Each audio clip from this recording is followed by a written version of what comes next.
že blíži sa nám čas, kedy budeme musieť podať daňové priznanie k daní z príjmov právnických osôb, samozrejme aj k fyzických osôb.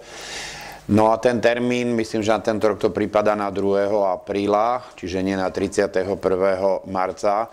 A hneď na začiatku teda upozorním niečo, čo vyplýva z novelizácií zákona o daní z príjmov 1. januáru 2013, že tohto roku nie je možné si posunúť lehotu na podanie daňového priznania na základe oznámenia správcovi dane.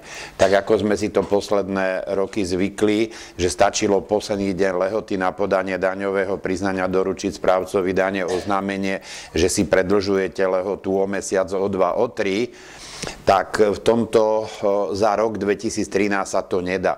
Ono sa to v podstate nedá v celom roku 2013, to znamená, ak začiatok zdaňovacieho obdobia, ak lehota na podanie daňového priznania prípadne na rok 2013, to je jedno, čiže môže to byť aj niekto, komu bude končiť zdaňovacie obdobie treba z 30. septembra a má 3 mesiace, október, november, december, čiže lehota na podanie daňového priznania prípada na 31.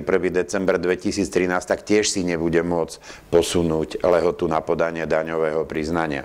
Čiže toto dobrovoľné rozhodnutie jednoducho neplatí. Samozrejme, nič sa nemení na tom, že môžete požiadať správcu dane, aby vám schválil, že sa vaša lehota na podanie daňového priznania posúva. Ale to je už na základe žiadosti, nie na základe oznámenia. Vy žiadate a správca dane môže alebo nemusí vašej žiadosti vyhovieť. Takisto si treba uvedomiť, že tú žiadosť nemôžete predložiť 31. marca.